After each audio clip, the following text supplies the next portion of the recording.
can't see any of this, but I remember where most everything is. The big, long, pointy thing is the cadet chapel. Where's the runway? Oh, you're testing my memory now, but let me try and point it where I think it is. And then there's all these sports fields down here, so you got baseball. Were sports, like, mandatory? Yeah, everybody that comes here plays a sport. I was in love with aviation from when I was 13 years old, fascinated with airplanes. I came to the campus at Air Force and fell in love. Didn't know much about hockey and fell in love with the sport right here in these stands. My job after graduation was an aircraft maintenance officer. And I worked in aircraft maintenance as an officer for about 3 years. And then I went into industry and started working in technology. I got to be involved in building a quantum navigation sensor for C-17 aircraft in the Air Force. And I have a genetic condition called Stargardt's disease that was aggravated pretty badly by a military deployment. I have about 5%, maybe a little more than 5% of my vision left. And I found out that I was going to be discharged from the Air Force, medically discharged. I felt like I had lost the chance to have the kind of camaraderie that I could have in the military. I was 37 years old. I was diagnosed with depression. I had to have an honest talk with myself about what was missing from my life that a pill couldn't fix. And so I signed up for an ice skating class. Didn't tell anybody that I was almost completely blind. I just thought I'd go ahead and get out on the rink and see if I could do it, because I had always wanted to try. And the first time on skates was terrifying. And I fell pretty quickly after I got on the ice. I had this dialogue with myself, and I said, this is a chance for you to find something that you've always enjoyed watching, and there's nothing stopping you from doing it. Get back out there. The third lesson, one of the coaches asked me why I was bumping into things, and I had to have the conversation about, well, I'm legally blind. And that was a fearful moment for me also, because I thought they wouldn't let me keep skating. And it was the opposite. I realized hockey might be a possibility for me. I played for about 1.5 years before I found blind hockey.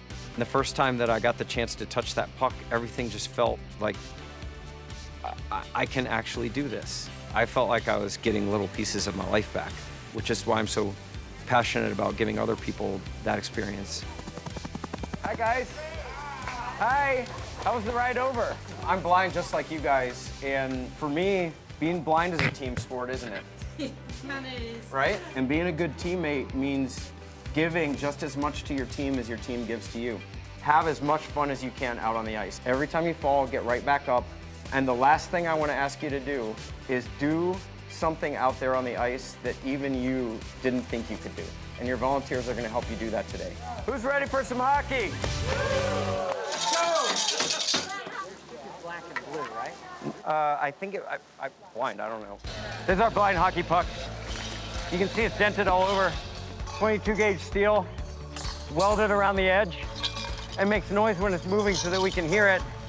And it's about, volume-wise, 3 times larger than a regulation puck. Our skates have 2 edges on them.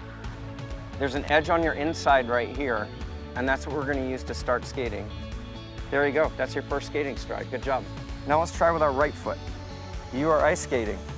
Reagan, you are better than I was the first time I skated.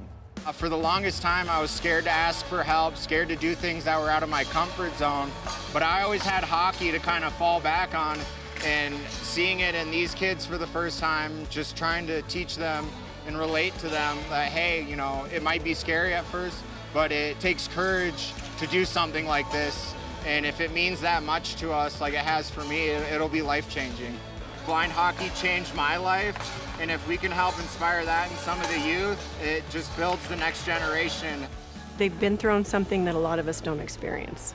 And yet when they get on the ice and they have joy, it is sheer joy the minute that you're skating on the ice. There's a freedom that occurs. They exude this confidence that they might not have had. Is he? Very happy. You're doing great, Prince.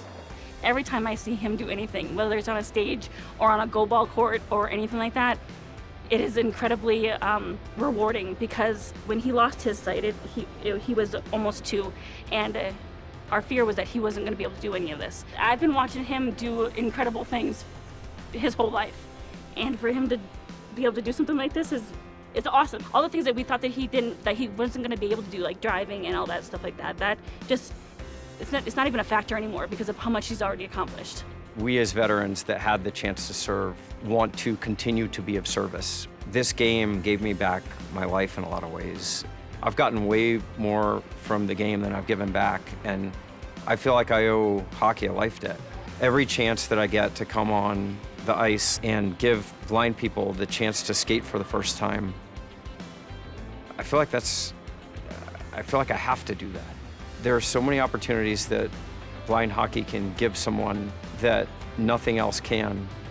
We have to give people that opportunity.